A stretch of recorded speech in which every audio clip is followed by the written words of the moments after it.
it's good to have the mic at this height. Coaches and I are the same height, so that you usually have to adjust it down. So nice to be able to walk into a right mic height.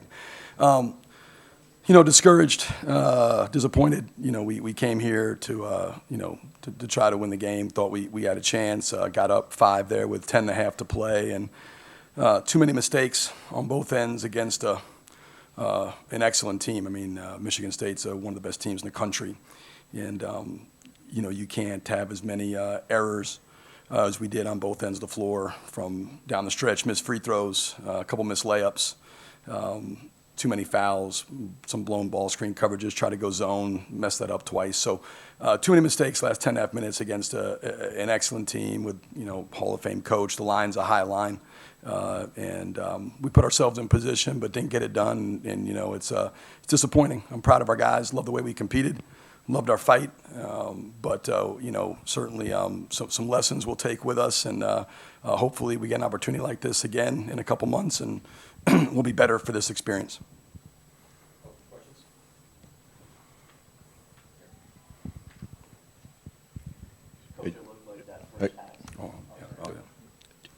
You guys open a game, you're hitting 50% from 3 up until that 11, 12-minute mark. What happened and changed after that? I think, it's part of shooting. I mean, we had made some. We had a couple rim out. I thought we had some good looks that when, Jabo had won 3/4 of the way down. Ryan had won 3/4 of the way down. I thought we generated quality looks. I thought we got a little bit frantic. I thought we took a couple of ones that were rushed. I thought when they made the run, the place got loud. It was, I think it was, 72-69, 73-70. I thought we got a little bit frantic, thought we rushed and took some ones that maybe weren't quite in our wheelhouse.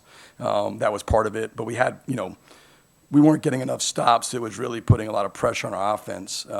And so, if you look at it, we missed 2 front ends of a 1-on-1. Robbie goes to the line, misses 2. We missed some free throws. We missed 3 layups there in the last 5 minutes that were pretty good looks. And, we weren't able defensively to hold the fort, and so I thought we kind of rushed and put pressure on ourselves offensively there in that final stretch. Coach, it looked like that. So at halftime, you guys were down 10, right? And then that second half, you guys really got back into it right away. Almost 5 minutes were gone, and it was tied. And then they're about midway through that second half. You guys were up 5. What did it mean to just kind of at that point go up? Being in a spot to kind of make a move and just get in that position. Yeah, I mean, we were not happy with our first half. I thought, again, Michigan State, a lot of that's credit to them. But, we talked about you got to be elite at the bookends. You got to be great at the beginning of the possession and the end of the possession.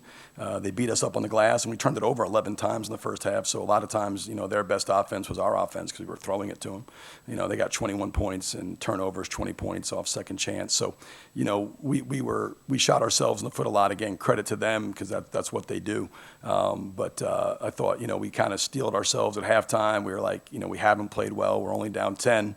We want to come out in the second half and play with much better force and physicality. I thought, we took better care of the ball. I thought the rebounding until the end was, in that second half, we were much more competitive on the glass, and we did a much better job taking care of the ball, which allowed us to, kind of work our way back in.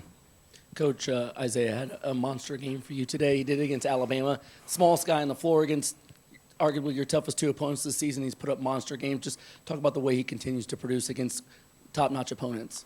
Yeah, he's special. I mean, he's 5'10", but he's a guy that there's special players that kind of can capture the moment. Some guys the moment's too big for him on this kind of stage. He's one of those guys that moment's not too big. I think he really he looks forward to it. He thrives in this type of deal. He was terrific against Alabama. He was terrific tonight. His shot making, I thought he made some great plays. We didn't make shots, but he got a couple kickouts for Julian, Jay Camp. We generated some wide open threes that, he made some terrific decisions that just didn't, we just didn't make the shots. But I thought he was fantastic. I thought he was as good as anybody on the floor, and they've got, obviously some really high level guys. And so, we know what we have in him. I think he's as good a player as there is in the Valley in our league, and we're lucky to have him on our squad.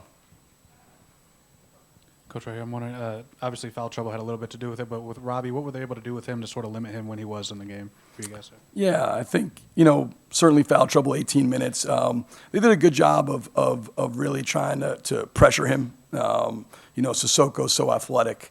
He's able to get up, and not only is he athletic, but he's long, and at our level, you don't see that as much, guys with that combination of size, quickness, and wingspan. And so I think he bothered some of his passing. I think his ball pressure hurt him a little bit, but I think the biggest thing with Robbie was just the fouls. I thought he was in a decent rhythm there in the first half. Got his second foul. We tried to kind of weather the storm.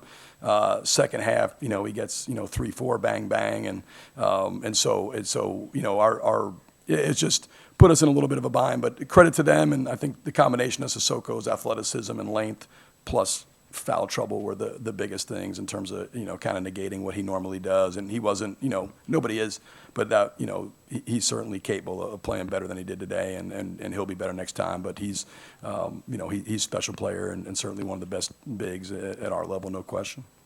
When Robbie went out in the second half, you guys were down by 6. You took a 5-point lead with him on the bench. Talk about how effective you were playing the smaller lineup today. Yeah, I told them in the in the locker room, we all got to learn and be better, and so nobody made more mistakes than I did. I probably should have gone to that switchable lineup early and switch 5. That was the most effective. We were defensively with playing Jabo at the 5 and switching and I think it negated some of their ball screens, kind of stagnated them. So that's on me. I got to be better and should have gone to that earlier. And then we tried to get Robbie back in when Jabo had his 4th. We were making a little bit of a run. Thought Jabo got tired and then we went back and just wasn't. We couldn't find a rhythm defensively with that other group out there. So that group was terrific. The switch in 5 was terrific, and then Jabo I thought was was fantastic at the 5 as a small ball facilitating, and they guarded Aaron with their 5 some and put Hall on Bledson. So we had to get Aaron into some action there, Gray, and they put Cooper or Sissoko on him and try to get him switched onto some of our guards and some action. The guys did a good job on both ends with that group. You always tell me you like truth serum. What did you find out today about your team and as you head into the MVC season now?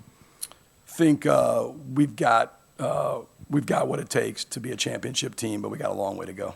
We got we have what it takes to compete at a high level. I told them I think this is one of the certainly one of the 10 best teams in America. We played them on their home floor in front of a sellout in a great environment, and I didn't think we were put necessarily our best foot forward, and we were up 5 with 10.5 minutes to play. So can't negate what we did, and we can't look past and not learn from what happened that last 10.5 minutes. And so I think from a true serum standpoint, like a lot of things, multiple things are true. We've got a great competitive will. We never let go of the rope. We never gave in. We fought from tip to buzzer.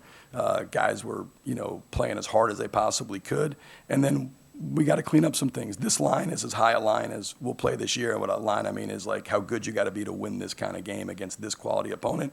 And we got to figure out why we weren't able to get to that line, and then we got to go back and move that needle. So if we do get a shot throughout the valley, and then obviously hopefully later on here in a couple months, we're ready to meet this kind of line, because this is the kind of game you got to win in March if you're going to have ultimate success.